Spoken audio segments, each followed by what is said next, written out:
This episode is brought to you by Oh Hello Media. Oh Hello Media is the nation's leading visual storytellers of brand experiences. They utilize creative storytelling to empower brands with meaningful photography, videography, and video post-production that elicits emotion to create a lasting and memorable impression between your target audience and your brand. Not only do they have team members in every city across the country, their turnkey operational solution saves clients an average of 10 hours of project management. 10 hours! To learn more about Oh Hello Media Services and how they're leveling up their clients' visuals, please visit their website at www.ohhellomedia.com. Again, that's www.ohhellomedia.com.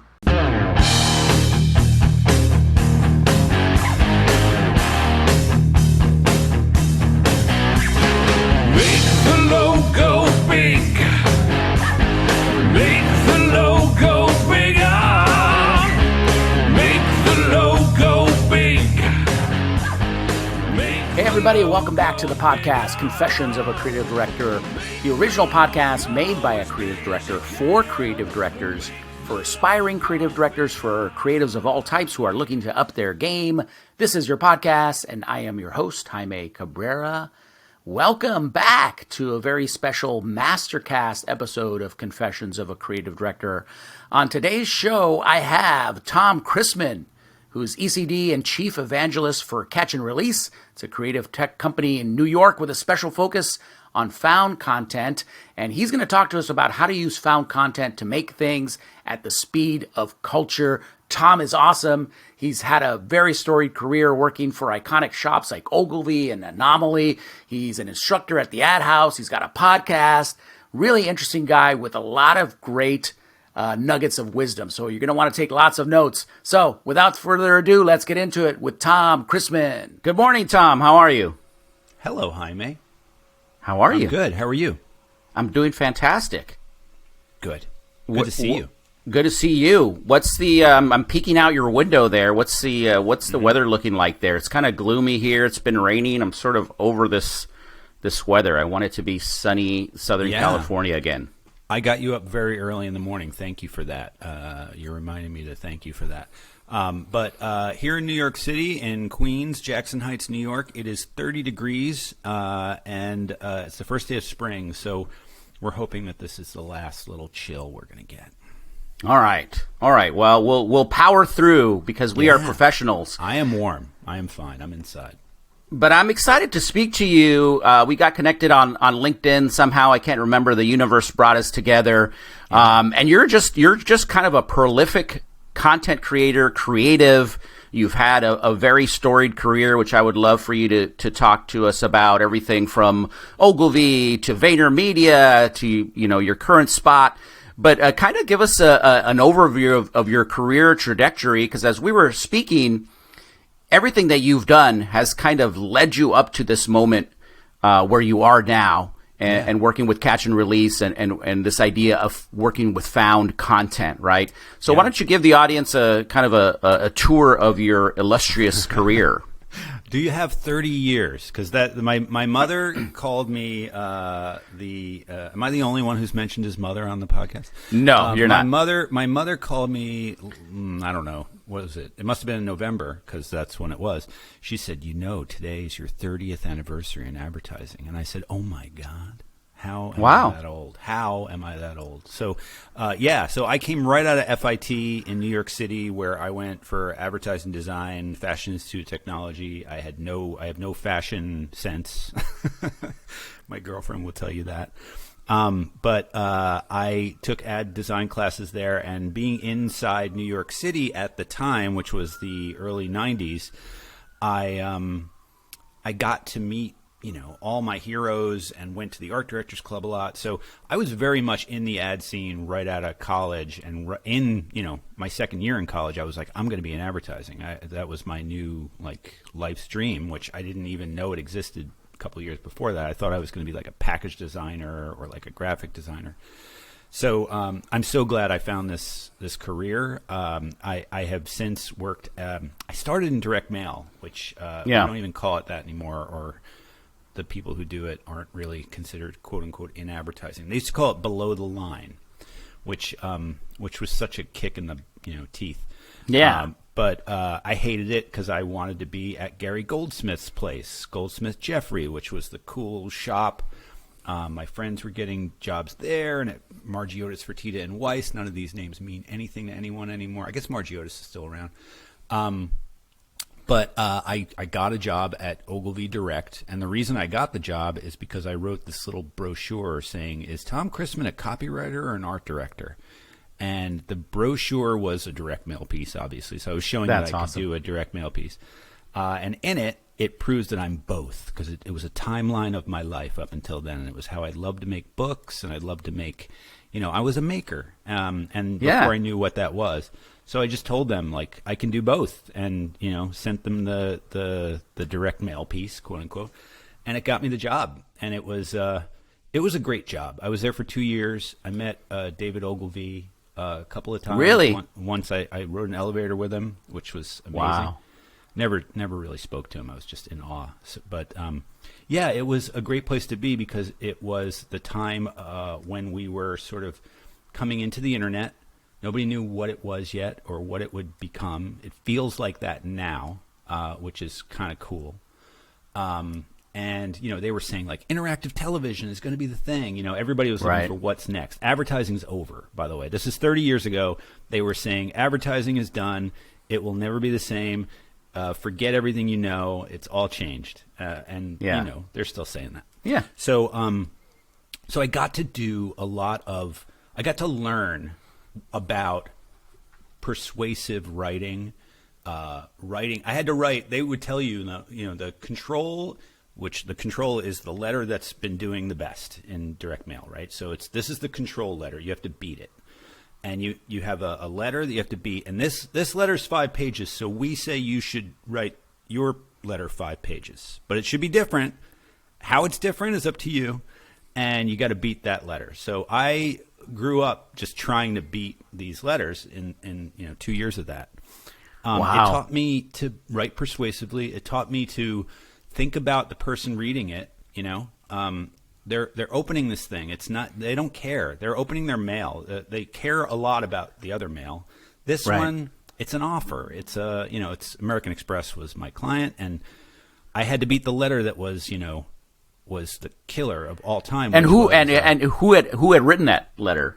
My boss, like the top guy who I met with. He was the last guy I met with. I can't remember his name now. He's passed away since, but he wrote the letter to End All Letters, which was, frankly, the American Express card isn't for everyone. That's the way the letter started. Wow. And it was playing on the fact that, like, if you can get this thing, then you are this is giving you the thumbs up for life. And they've gone away from that positioning, but that was the one that killed.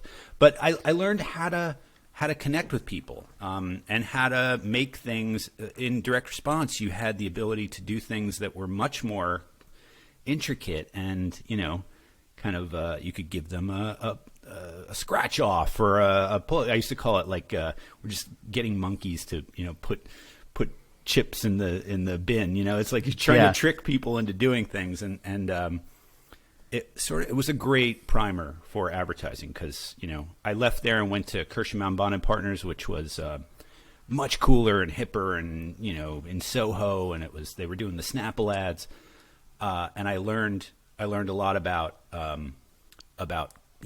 to make advertising that makes people notice it. So I wasn't writing letters that would come to you anymore. I was writing things that would make people talk, and they had a whole thing called Under the Radar, which was all about like PR and stunts. Like they put a sticker on a mango and they said, as seen in Snapple mango, right? And they put that in supermarkets. So it was this like, you didn't expect to see an ad there. They also painted on the sidewalk, from here it looks like you could use some new underwear. And it was for some underwear place, and it was done by Risa Mickenberg, who was a great writer. And they would do things like that. So I learned to that was like the sort of PR, get some eyeballs on your stuff. And then as I went through my career, and I went to BBDO and did the big TV stuff and what I always wanted to do, which was the big TV and all that stuff. And learned from some amazing creative directors, Eric Silver, Jerry Graff, Greg Hahn, so many brilliant people that I feel like and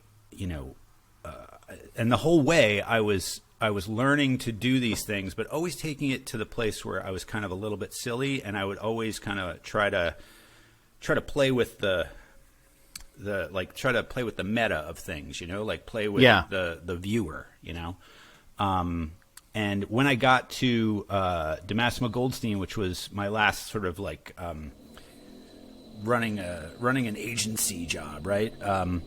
I was very much into co-creation, and we did a campaign for Weight Watchers where I just didn't want to go on another shoot where we had Weight Watchers people and it was like fake, We'd take them to LA, we'd shoot them on a stage. By the end of the week, they'd all be so jaded and so like stars that they had changed a little bit.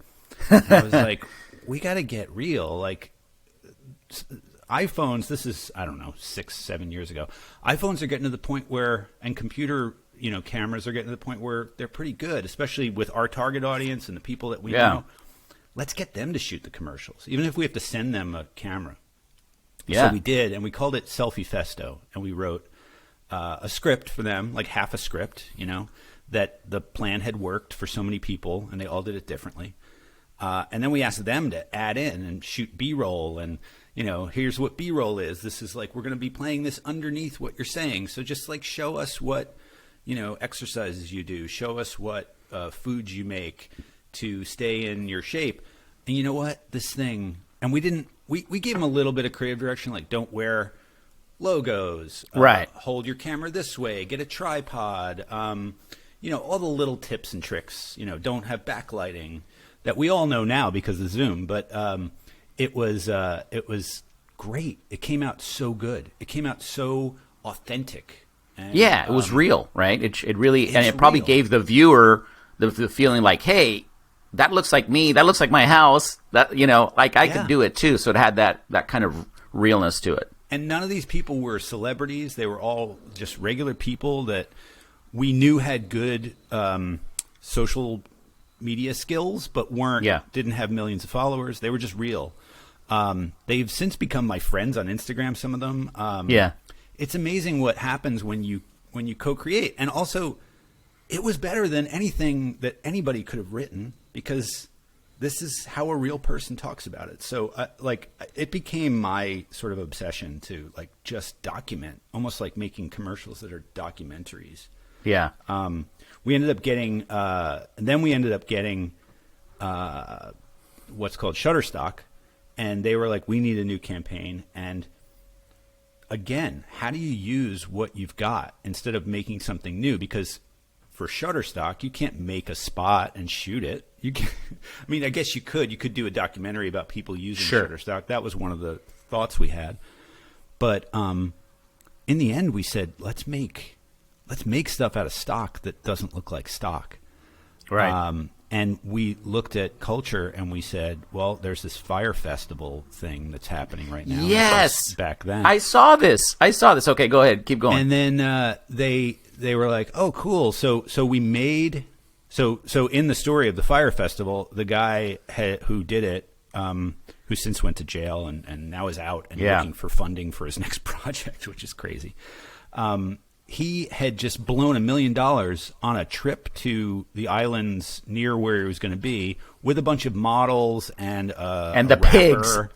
And the swimming pigs and all these things. And so he shot this whole promo for what he said would be Firefest, and he put a bunch of stuff in it and made it look like it's going to be really fun. Well, in the end, he didn't spend any money on the actual event. So like when people got there, I think there was a storm that came through. There was nowhere to stay. People had to stay in tents, which were blowing down the beach.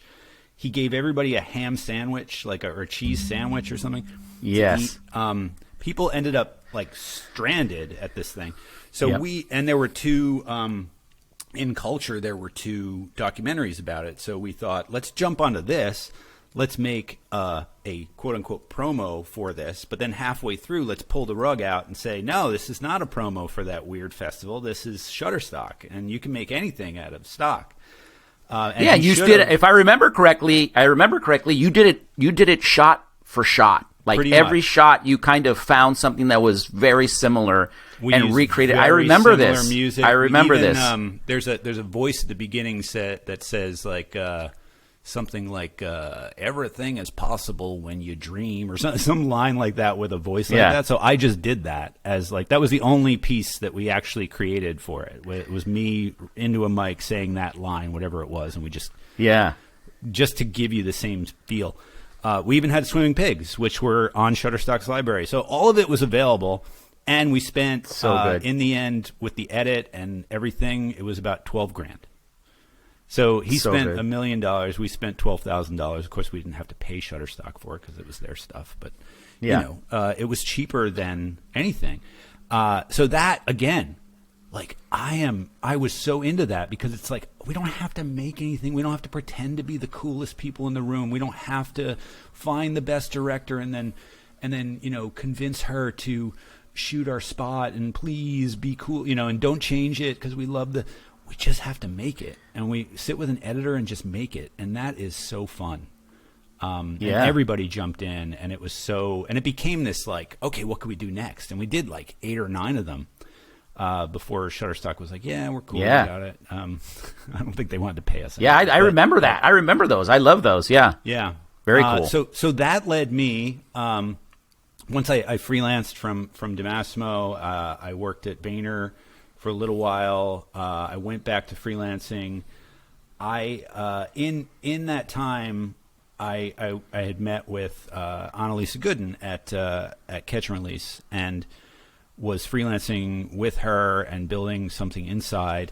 And then I just said, you know, like I feel so good in this position, and I feel like this company is going to make creativity just more democratized and spread it out. I think this is the future.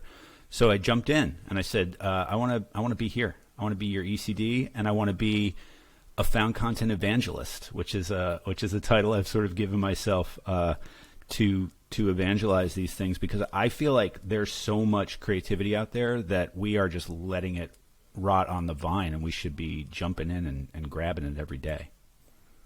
Yeah, absolutely. And that's a great place to start. So the mountaintop is yours. Evangelize. Tell us all about found content and how, you know, how to get started with it. You know, how do we get rolling with it? Because I agree. I mean, and everybody is a content creator, right? Yes. Everybody's got the most powerful device we've ever known, right? In the palm of your hand. Great cameras, you know, all kinds of stuff. Everybody has understood sort of the mechanics of how to play to a camera and how to, I mean, it's amazing. So why not use some of that? Plus stuff that already is in existence, right? There's almost even sort of a recycling aspect to it. But yeah, tell the audience a little bit about, you know, the found content idea and why, you know, you're so passionate about it and how to use it. Well, I think that, you know, not just found content, but just the idea of being curious about all of the ideas that have ever existed is sort of part of what a creative director needs to do. Because I found myself as a creative director, the best part of my job was when I saw an idea from a team that hit the brief, or maybe even like hit it better than the brief could have. But it was similar to an idea that I had seen, you know, decades ago, or that I had read in a book about, you know, like the Howard Gossage, you know, get the book of Gossage if you don't have it, if you're a creative director, and read it cover to cover, learn it.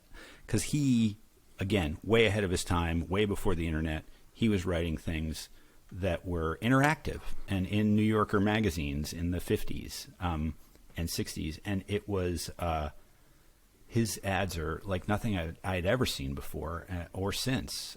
He could be a social media manager today. But anyway, read that.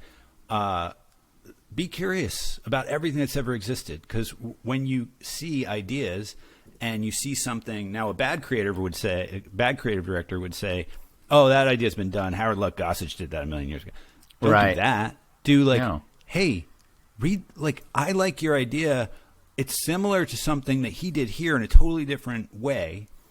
Look at how he used it to heighten the, whatever it is, make the idea better by combining something that exists already and learning from it. So similarly, found content is basically, we are living right now in the metaverse. I know they say they're building the metaverse. They're not. They're trying to buy up the metaverse. The metaverse exists. We all live in it. We live in it every day. We are on it right now talking, right? We are here together, you and me, on Riverside, right? That's one part of the metaverse where we never would have been able to exist before. But we made it happen. We called each other on LinkedIn, another part of the metaverse, and we said, hey, want to be friends? Want to talk? Sure, let's meet it here. And you sent me a link to another part of the metaverse. And now we're talking in it, and we're recording ourselves, and we're putting it out into the universe. Well, that is going to exist for all of time. And someday somebody might take this and make it into an ad for Riverside, or an ad for Ad House, or an ad for your agency. Hey, look, this is how it started, right? There's so much that's being made right now by everyone, from like, hey, I just got a new job on LinkedIn, to a song, like a dumb song that you sing into your TikTok and for your dog, and you just like the cheese tax, right? Like, whoever made the cheese tax is a frigging genius, and thank you so much for that song. We are all enjoying it so much right now. And the Corn Kid, all these people are adding to culture more than people had in the past. Like, the Corn Kid has probably added as much to culture as the writer of any book in the 1800s, right? Like, that's as much like changing of your brain as that kid has done.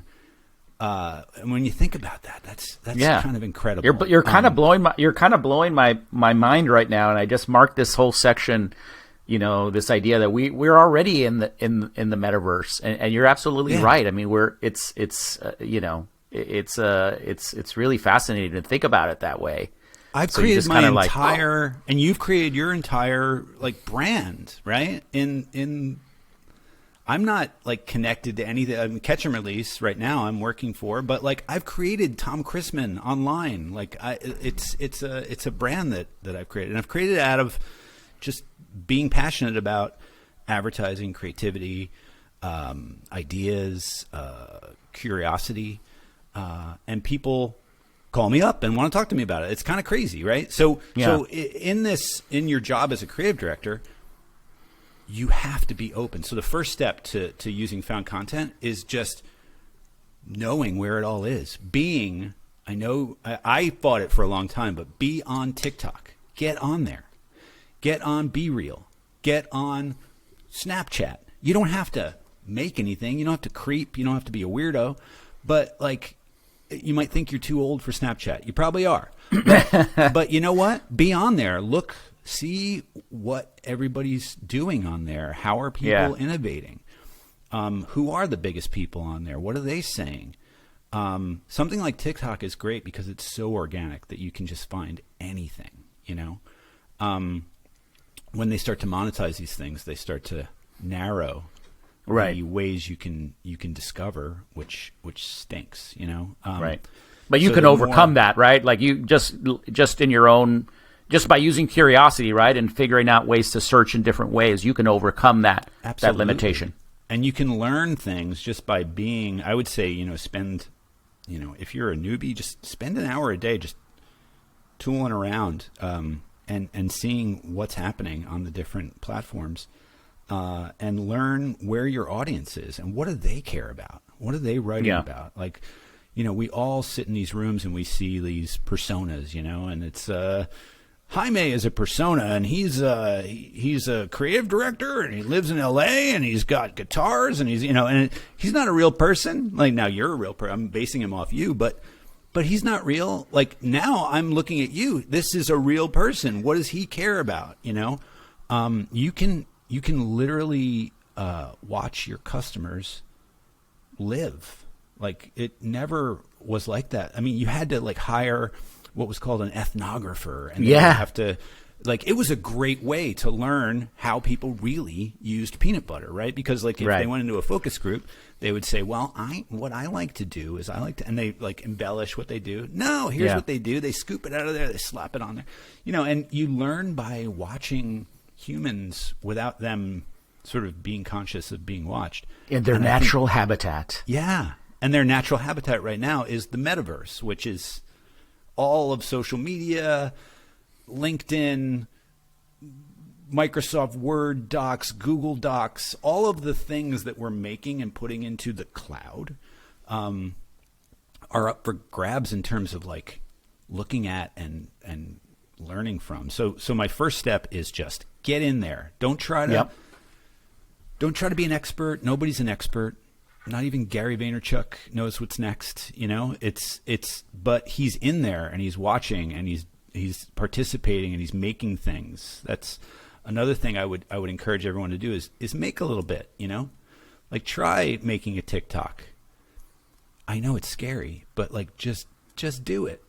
See how it feels. See how the technical way of how you have to upload it. What does it mean? You have to you download it to your phone too. So learning all of these little things about the ways that we use these things are ways to sort of get yourself into the insights get yourself in the headspace of people that are living, every day on these websites. So get into it, learn from it, and that's the first step. Is okay. And don't try to control. Don't try to like, okay, how do we use it? How do we use it? No, it doesn't. Just casually. It's almost like, when you meditate, right? It's like, don't judge the thoughts as they're coming in. Just take them in. Just take them in, observe them. It's almost a similar idea, right? Don't try to do anything with it. Just take it all in. Yep. And then the second step is to make the audience don't try to make it into like, okay, how can I use this to sell my brand? But just focus on your audience because they're telling their stories. They're telling their personal stories to you. And that is beautiful, and it's such an honor to be able to hear these stories. Now, you've been interrupting them with your stories, advertising for, 50 years, and you've been asking them to watch, and you've been like, why don't they watch? They go to maybe watch their stories now. Maybe it's time to watch their stories. That's another one. I'm marking that because that also is just blowing my mind. And what a concept, right? It's like, because you're absolutely right. It's like, why aren't they watching our stuff?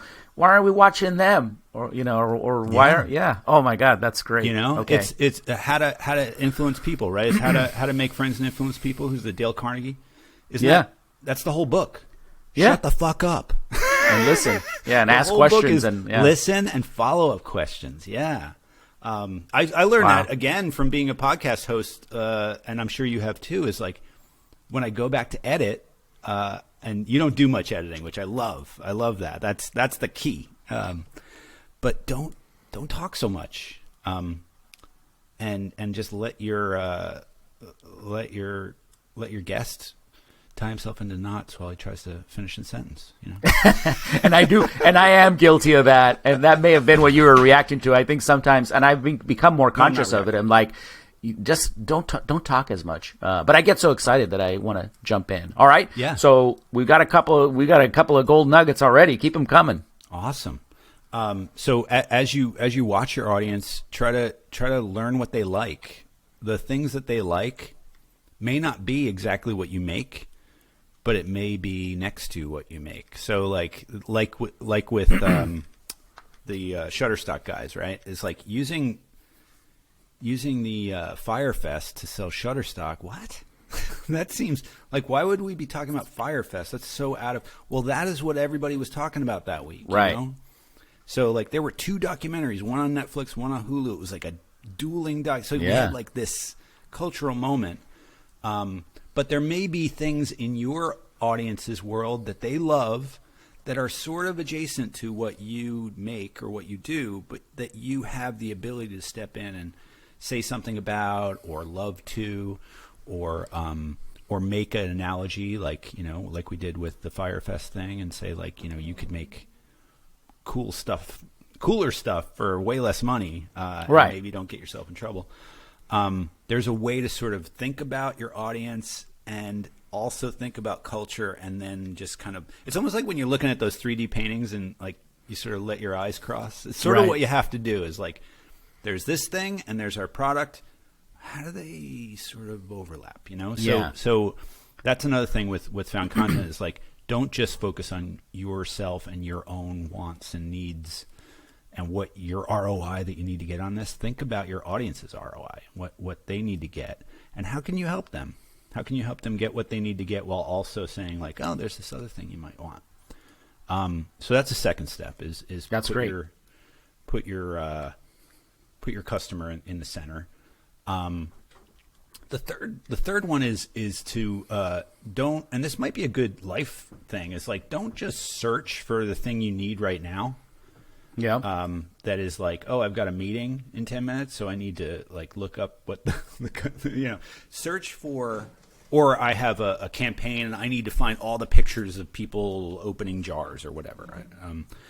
Right? Like, that's great. You may need that. Stock is probably the way to go there because you just need it and you need it now. But be a curator. So curation. Hold that thought because my dog is driving me nuts. He wants to get out. All right, we'll pause. Go, buddy. Go. Like you said, no editing. This is real life. This is real. We're making it. Yeah, we're making a moment. Okay. Out, everybody. Yeah. So what was I saying? The curation. The curation, right? So like, don't just search for what you need. Be a curator. Always do this all the time, right? Like, always be on TikTok. Always be on what is the next thing, or where you are just watching, and always putting your audience in the center. And then as you do that, when you find something, it may not be like, oh, this is a great idea and it's an answer to that, but it connects somewhere. It sparks. Yeah. Put it in a folder. Maybe it's like, one folder is customer reviews. One folder is sports moments that connect to our brand idea. One folder is, it could be such random stuff, but just curate it and put it in a place with the URLs so that you know where it is.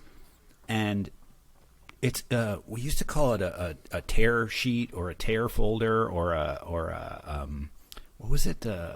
You'd have like a folder of ideas and you'd just like rip them out of magazines. And I was just rewatching Mad Men, and Megan, his second wife, Don Draper's second wife, says,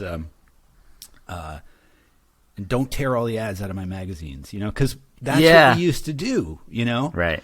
We used to go to the magazine store, and when we had a new assignment, my art director, Josh Kilmer Purcell, who was my art director at the time, would go to he'd be like, all right, I'm going to go to the magazine store. And he'd go to the magazine store and just buy everything. And then we'd sit there and we'd tear out pictures that kind of looked like the idea. Right, the vibe, yeah.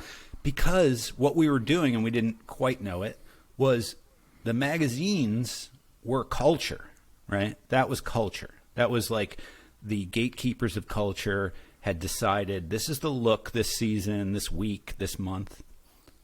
This is the cool stuff. These are the things we're talking about. And as we tore them out, we were getting a little like this is what's happening. This is the cool. Yeah. These are the cool, photographers. This is the look. This is the model. This is the. And then when we had the ideas later, that would infuse into it. Well, now we have the internet. So if you're not curating, if you're not always, grabbing stuff and putting it into folders, then you're going to have a lot of catching up to do when you get that brief, right? You got to run around and buy all the magazines and rip all. What I do is similar, but I go to Barnes and Noble and I start flipping through magazines and taking photos, right? And then and so similar concept. But that's great. And what's funny is that there's something about, and I don't know, I suppose, Barnes & Noble is having a huge run, right? They're making a big resurgence. People like printed things. So hopefully they don't go away. But it sometimes it's hard to find stuff of the same type online, right? So that's why you want to go and see things that have been printed. I don't know what it is about it. Maybe because it's been committed in in a way that's forever on I don't know. There's something interesting about print and right. So it's been through an editorial process. It's been through a gatekeeper, right? It's been through a curator. Basically, you've got a highly paid curator, these magazine editors, who are basically the culture mavens, right? They're like, no, that's not it.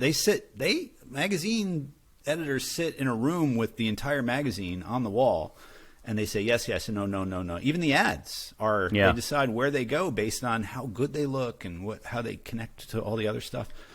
And so that's been a little bit lost because now we've got the internet, which is the barrier to entry is way easier. So you can, but if you find a site that you feel like really connects with you, or if you find a creator on TikTok or Instagram Reels or anywhere that is like, oh, I love the vibe, I love how this person thinks, save them, curate them. Yeah. This is your job. Your job is to be the curator of culture as a creative director, right? For your people, for your client, for your agency, for your clients. You are the curator of culture, so be that every day. Wherever you go, you should be And that's another great thing about being a creative in advertising, is that everything you do is your job. I play FIFA. At night when I want to relax. Yeah, that's my job. Like when I see a new thing on FIFA that's come up and it's like, oh, they're doing this new thing. I'm like, oh, how can I use that for my next thing, right? Like, oh, that's a good idea to make people want to get more, use it more, Yeah. Again, by the way, I'm still on the Metaverse when I'm playing FIFA. Like we're always there. Yeah, and think about that. And I'm sure you saw this, right? But the whole Richmond United, right? The fake team from Ted Lasso now in FIFA, right? Yeah. So now it's like the real life coming into. I mean, what a crazy time, right? I saw someone had modded a Minecraft team in FIFA, and I still don't know how. I just saw a video of it on Instagram Reels. If it was somebody had faked it or what, but there's so much going on, so much creativity everywhere where you never expect it. Just be aware of that and notice it and pick it up because you can use it. So getting back to found content. So once you're curating and you start to have like a bunch of stuff that you want to maybe use. Yeah. Here's where like a lot of people don't know what to do. You can license a lot of stuff that you find online and use it in paid advertising. That is something your lawyers at your agency will be like, absolutely not. It's totally possible. You need licensing people. You need business affairs. You need the lawyers to be on board. But it is safe and doable if you know how to do it. Catch and Release does it all the time for people. They have a platform that does that. But you don't have to use Catch and Release. You can do it yourself. But what we find is that more and more of the top brands right now are going there, are using creators and their ability to make stories anywhere right now to make great ads. Nike's doing it. Google, of course, with the Year in Search. That is one of the greatest found content campaigns of all time. All they do is show you stuff that other people made this year, whether it's sports moments or just a TikTok dance that swept the nation, or just a moment of emotional vulnerability that we all had, and it just makes you feel that spot. People wait for it every year. It's almost a end of year event. But they are curating all year. I mean, that's all Google is, right? Is curation, if you think about it. So the best brands in the world are doing it. Yeah, and a former client of ours, I didn't work on this part of it, but it's a healthcare company, Dignity Health. They're a chain of hospitals, and they do a beautiful job finding these moments. Their whole kind of ethos is about human kindness, and they find all these beautiful little moments that are real, and those are their ads, and they're so heartwarming and so touching that you really feel a connection to the brand and make the leap that wow, they really are focused on human kindness. That's the place I got to be at if I ever need Absolutely. to be in a hospital. We all spend so much time, casting our commercials, right? It's like you can cast your ideas now. You can sort of say like, oh, these are the people that are having the ideas. Who's got it the best way, and you can jump in and co-create with them and make things with them, with their knowledge and their participation, and it's kind of beautiful. And they're willing to do it. So the fourth step is like, don't steal it, because you don't have to steal it. Don't pretend you didn't get it from the internet. Don't write it as a script and then say, look at this, because it's never going to be as good. Right. It's just never going to be as good. So try to share the credit as much as you share sort of the ideation process, and make sure that you have the right licenses if you do use it, because if you get caught using something that somebody has put up there, you're going to backfire everything. And it's just cool. bad form and bad karma. So does that bring us up to Catch and Release can do all of that. Catch and Release can do all of that. Yeah, we have curators. So I believe in the future that agencies, and we're seeing a lot more in-house agencies now, because I went to the in-house agency forum in October or November, and it was an award show. In-house agencies are getting so good. It used to be when I was at the direct agency, right? Ogilvy and Mather Direct. I was sad and I was like, I don't want to be here. Well, the only worst place to be would be an in-house agency at that point, right? Now they're getting so good because there's so many good creatives, and they're finding their way there, and they don't want to, work until 9:00 every night, which I think the advertising industry got a really bad rap, where it was like, just work harder, have more ideas. So they're going in-house. There's so much. I forgot where we were, but I'm just. We were talking about how Catch and Release can sort of do all of this for curators. You. Yeah. The curators, the curation. The idea of a curator in an agency, I think you'll see that, like we're seeing in-house agencies now. I think we'll see the curation role be a role that comes back. But we've got curators at Catch and Release. They're filmmakers and artists and painters and photographers, and they're really into the art side of this stuff, but also they understand the internet and where people are and who the creators are, and they've just got a good eye. And then we've got licensing people as well.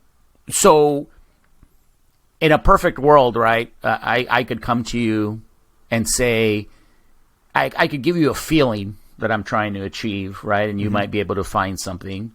But I could also come to you with a couple of key pieces that I like that I put in my little tear folder, as you described it, right? And it's got to be in this vein, right? And I'm sure you and your team are like, well, if you like that, you got to see this guy who created this thing with the the dogs and the whatever it is. I'm sure that they're even. I mean, if you're a tuned in person, I got to believe that the people that work at Catch and Release are tuned in to the nth degree. Like, they're aware of everything that's sort of happening in that metaverse, as you describe it. Yeah, and they know. I mean, the curators, like, you've got creative director types like me, and every job has a creative director or someone who's going to be the creative lead on it. A lot of times the lead curator is a creative director of a type who could work in any agency. And so you'll have us looking at it, and they know not only where the things are, but what is licensable. So they know the licensability of something based on things like, are there logos in the shot? How many principals are in there? Who shot it? What's the original source? Are there landmarks in the background? I mean, there are things that we don't even think about that you have to license, right? Right. So they think about it like that, but yeah, they know where everything is, and it's amazing because every job we get is another sort of dip into, just like when you're a creative director in advertising, you get to learn about this whole new realm, right?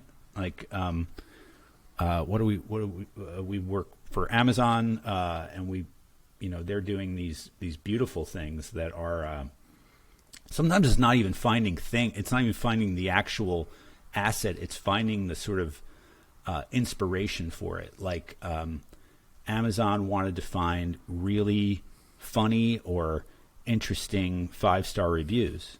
Yeah. Now, they had their own people that could do that. They never had the time because they're doing so many other things. So they hired us to curate from Amazon 5-star reviews that they could then make stuff out of. So, like, sometimes found content isn't the thing. It's the inspiration for the thing, It's research almost, right? So we found the best 5-star reviews. One of them was for they put these up online already so I can talk about them, but one of them was for a horse mask, that silly horse mask that everybody has. So, and it was, the whole spot was just a guy running around in a horse mask. And at the end, it's the 5-star review, which is real, that says, quote, "Now my life is complete." And so that was the whole 5-star review. There was no mention of the thing.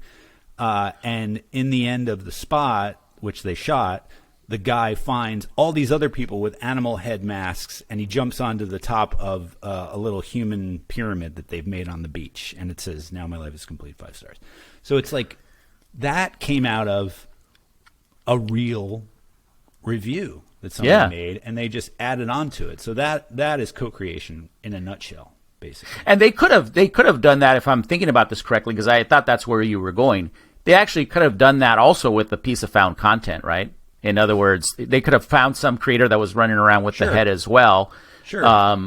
But that's so fascinating that, and my son does this, right? It's like when he's watching a YouTube video, part of the experience is now just going through all the comments, because there's content and there's like really funny things that happen in the comment, and that's a whole other stream of creativity. And it's just like you described with the reviews. I mean, they're their own content and their own little bits of magic creativity. That is basically what VaynerMedia does, and a lot of the social agencies are doing, is they're literally just watching the comments.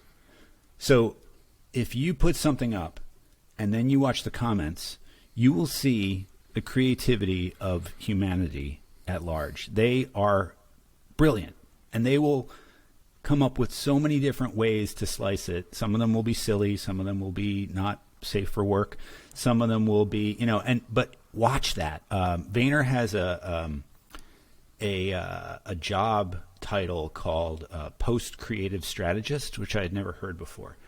It's basically someone who sits in the comments and they watch the engagement. So they see like, oh, a lot of people are sharing this one for some reason, or a lot of people are saving this one, or people are saying this a lot. Like one of them was something about childhood memory unlocked, and that led to a whole. Somebody had like, oh, that's cool, that could be a line, and then they go down the rabbit hole of like, what are the childhood memories around this product, and what can we? For some reason, a couple of people had said that in the comments, so therefore this must be something that is powerful with people. There's a science to it, but there's also an art to sort of knowing when to jump in and say, let's make something off of that. So that's another step, I think. Sit in the comments and watch, and be ready to jump in as your brand, and don't be afraid. Jump in and be part of it. Do you think that in your mind, and I think I know what you're going to say, it doesn't have to be 100% of what you do. It can be just a part of your advertising mix, right? So now you have Absolutely. maybe some traditional TV, maybe you have some digital stuff, but you could carve out a thing for found content. It doesn't have to take over your whole brand. No, I mean it's like anything. It's like animation. It's like film. It's like Twitter. It's any kind of anything that you do. It's not going to be everything, but yet you should be watching it at least, because I feel like there's so much free stuff there, and it's a lot of people will say, well, I just use stock. It's like, well, a stock is like, it's like fishing at the little lake where they throw fish in. You know what you're going to catch. You're going to catch one of those sunnies, and then you're gonna throw it back, and then you're gonna catch. This is like a river that's never ending, and it just keeps refilling with wild things. You don't know what they're going to be, and it sort of shows you what's happening in the world. So and they're real, and you can't beat it. It's real, and you can't beat them. And you're the creative director of the world at that point, right? You're like you're kind of playing with so much more creativity. There's a lot of responsibility with that. You can't take it. You can't, think it's yours, because it's not. But you can do stuff with it and play with it, and people will love it. So was there, I think we talked about this previously, but I imagine there was sort of a big uptick when when COVID hit and you couldn't go out and shoot stuff. That was probably what a lot of brands turned to is this idea. Was there a big kind of spike in? Absolutely. We were crushing it. It was before I came on. I think I came on because of that spike, right? And I think it, like Zoom, it taught us how to use found content, right? Like it taught us how valuable it is by having to go to it. We learned to use it a little bit more. We definitely have way more people interested in this stuff than before after that, and I think people have done some brilliant things with it. One of the things that we show is again, another thing that was more inspiration than actual asset was for Mischief. They did something for Heinz ketchup where they found that people were writing these reviews on Yelp of diners and restaurants that they liked, but there was only one problem.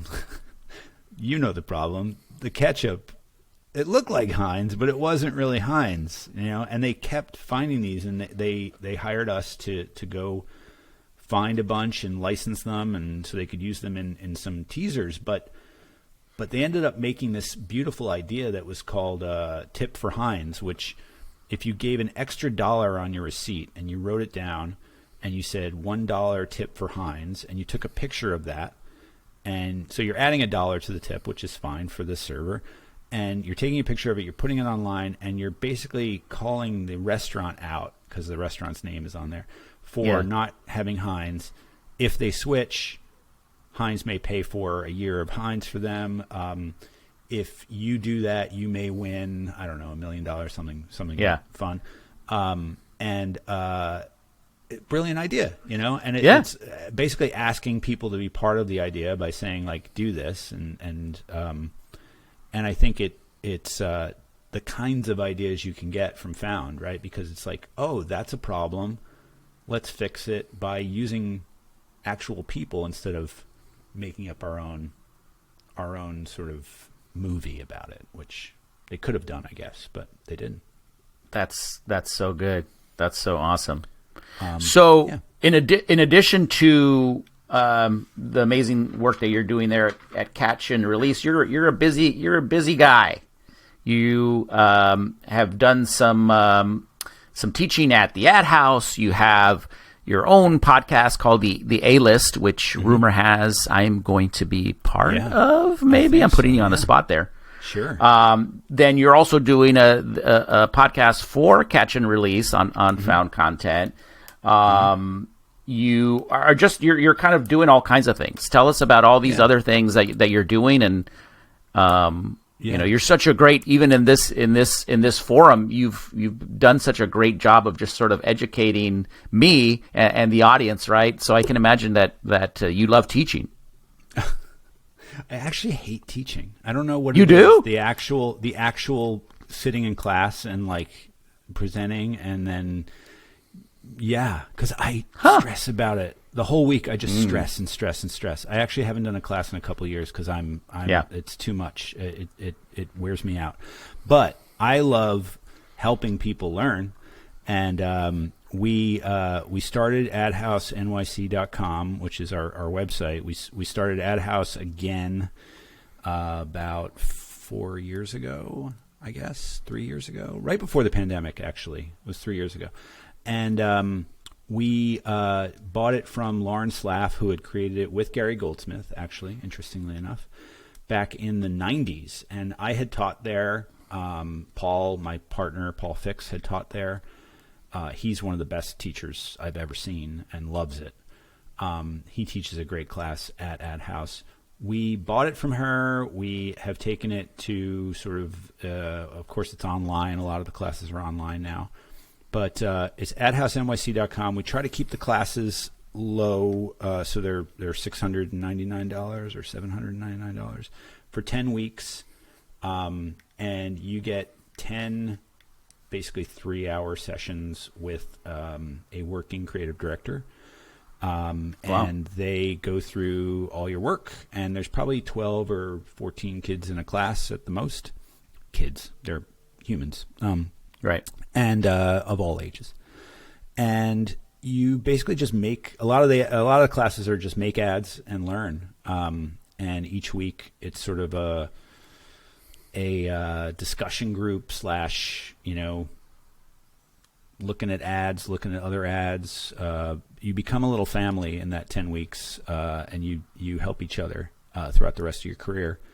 We started doing that because we just felt like it had helped us so much, and we felt like there was nothing in between, like going to Miami ad school, which is like thousands and thousands of dollars, or I don't know, SVA or something, like something that you could get from a New York City school, but that is more money, I believe. So we wanted to keep it cheap for people like ourselves. I grew up poor, not having a lot of money, didn't know where I was going to do. I'm so lucky I found FIT and advertising, and I feel like there's a lot of people like me out there that could use it. So we do that. Yeah. We made a deck of cards called AdHouse of Cards. You can get it at adhousenyc.com, and we'll send you a deck, and it's I think it's 32 different sort of strategies for making ads. So coming up with ideas, that's great. We did it during the pandemic because we were just like, what can we do to get some people talking about AdHouse, and also help some people maybe come up with some ideas. So lots of people like that. The two podcasts, the one is called the A-List Podcast, and it came out of the AdHouse. Before we bought in, I wanted to help Lauren. So we started this podcast. We've interviewed probably close to 60 people. We started with Rob Riley, Greg Hahn, and Ty Montague, who were my friends who said yes. So we we did it. If you listen to those, they're real lame because I just wasn't very good yet. I doubt that. They're good. They're good. They're actually good episodes, but they're just, the sound quality isn't very good. Yeah. So we've been doing that for, I guess, I don't know, a while now. 5 years. And then the Lost and Found podcast was, I just love making podcasts, and you're so good at it, and you know the feeling when you I love it when you get that conversation, and it's just like you don't know what's going to happen, and then it happens, and then you put it up, and people are like, oh, that's so cool, I learned so much, and you're just like, oh my god, that was just so fun. There was nothing hard absolutely about that. Absolutely. I get so much out of it. Yeah.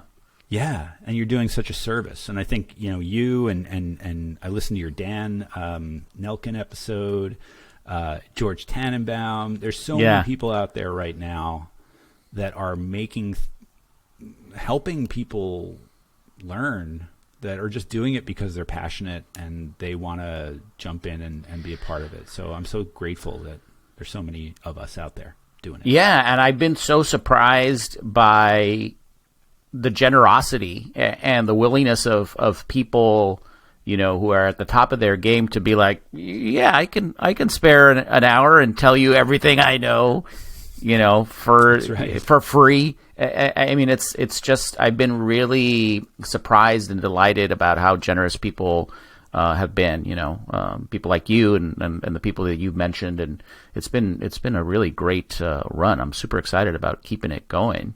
Yeah. What's next for you? What's next? Well, this is pretty, this is kind of taken up. I like learning from my job. When I was a executive creative director at J. Walter Thompson, there was a point where my bosses had all left, my clients had all left, and I got a new round of everybody. And I started being in these meetings where I was like, oh my God, this is the same meeting I had 3 years ago. This is literally the same meeting. And that's when I go, I'm done. I went freelance pretty much right from that moment. Right now, I'm learning so much. I have no idea how to be an evangelist of things. It's actually a big in the developer world. It's a thing. Yeah, like right. You're a developer. You know all these code. Ruby on Rails. I don't even know what they talk about. And then you eventually work for a company and you sort of sell other developers on what you're making. I'm sort of doing that right now, and it's so amazing to be learning about this platform, about the found content, and then sort of teaching everybody as I learn, and then getting like speaking gigs with it and teaching people, maybe doing some courses in agencies. I don't know. So we're writing a lot of guides to found content. You can find them all at catchandrelease.com. Ooh, okay. You can sign up for our podcast at try.catchandrelease.com/subscribe. The podcast is there, and a newsletter, which each week we're going to give you no spam, I promise. It'll be all stuff about found content and where to find it and how people are using it, and also some thought leadership and booklets and things that you can get. Yeah.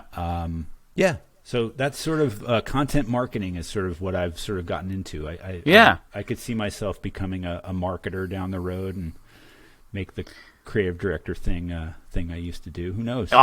You'll never let that go. I mean, I think you're doing just based on our conversation alone. I think you're doing an incredible job of being that evangelist. So I think you've got that on lock.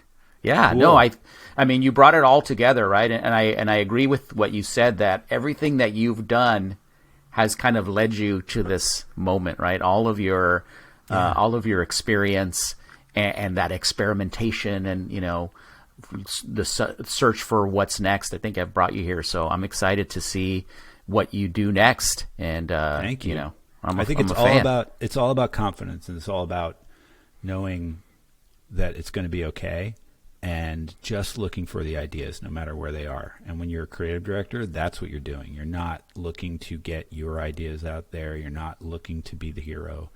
You're just looking for ideas. And if you see an inkling of one, you jump on it and you help it, happen. So that's what I'm looking for. Just looking for ideas everywhere. And this has been great. Thank you so much, Jaime. Thank you. And I'm marking one more clip because that was another little nugget of gold there. Tom, thank you so much for being on the show. And I look forward to continuing our conversations offline and online and however they happen. And I really am glad that we got connected. There's one thing that you haven't asked me that you've asked every guest. Oh, do you want to do it? Sure. I keep forgetting to prepare people, so okay, I didn't know. I haven't prepared at all, but I heard you do it. You haven't? No, but I'm gonna. I love it. Okay, so folks, I'm glad that you reminded me. No net. I want you to share. This is your time to get something off your chest, to share confession of a creative director. What is your confession, Tom Christmann? My confession is that I didn't know what I was doing for most of it. And I didn't realize that was okay. Yeah. Yeah. I think, I mentioned that in the book, that I'm constantly amazed at brilliant people who have had brilliant careers that feel that way. And when, know. Yeah, and it's great. It's great. How often what? It's a reminder that it's going to be okay. Like, you have to just keep reminding yourself, like, yeah, you're not supposed to know. You're not supposed to know yet, and stay open and shut up. Yeah, yeah. But do you get glimpses of it where you're like, I know I get glimpses of like, oh yeah, I do know what I'm talking about, and then yes. Talk to me a few minutes later, and then you're just like, oh shit, what the hell? I don't know anything. I'm not doing anything. Yeah, it's all about energy for me. If I have that mindset and I keep the energy up, yeah. If I let the energy go and I feel myself like waning, it's hard. But yes, there's moments where I'm like, oh, I know what I'm doing. Yeah, that was the right answer. Yeah. It's usually somebody else's idea, but it was the right answer. Yeah. And let me ask you now that you've opened this Pandora's box, mm-hmm. Are there moments where, let's say you have a lull, right, and you're not creating, where you start to go like, how can I be talking about this stuff, when I'm not making, I'm not doing? And I assume that's why you do so many other things, because you have that itch to create. Yes, I do.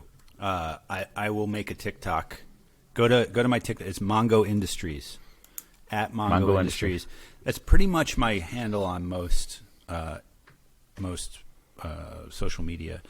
But yeah, I'll just make a TikTok, or I'll make and sometimes they suck, like probably half of them are just like, that's garbage, but it was me just trying to do something, and then it didn't work, and I'm like, oh, okay, well, I don't want to race. I just go, I'll just do more, so like, yeah, I love making. I love it so much. I think everybody should make something every day, and whether that's doing the crossword puzzle, I consider that making, or writing a LinkedIn post. If you do one a day, it's 365 a year.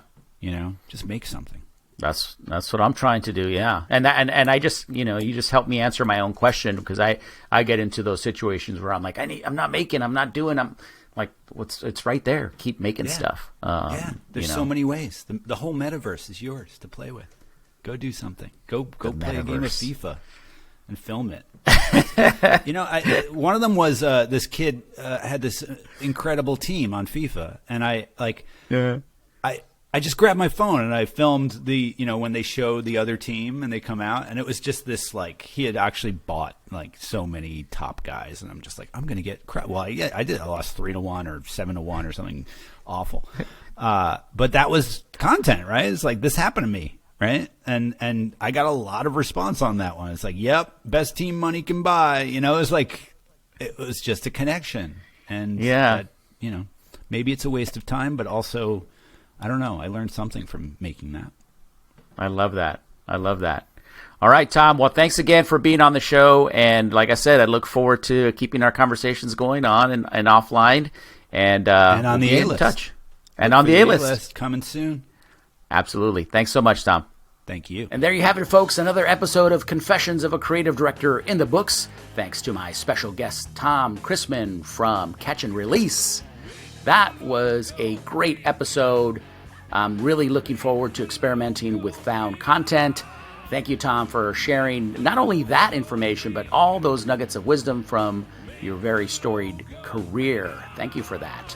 And speaking of nuggets of wisdom, if you are an aspiring creative, maybe you're an associate creative director, someone aspiring up to the role of creative director, you need a little creative director therapy, you need a little advice, someone to guide you, reach out to me on my website, jaimecabreracreative.com. Set up a complimentary 20-minute consultation and see if one-on-one coaching might be right for you. And also pick up the book. What's the Big Idea? An indispensable guide to becoming a kick-ass creative director. Available on Amazon and anywhere you buy books. So check that out. Subscribe to the podcast. Leave us some comments. Shoot me a message. Let's get in touch. Let's keep this thing going. And until next time, peace, love, and creativity. See ya.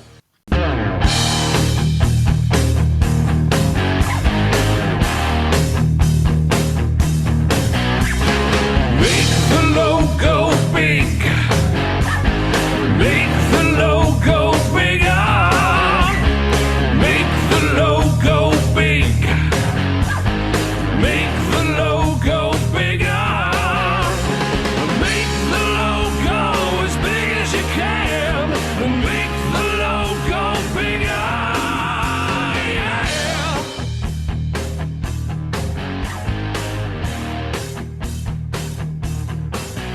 That logo isn't big enough, so make the logo bigger. Bigger, bigger, make it big.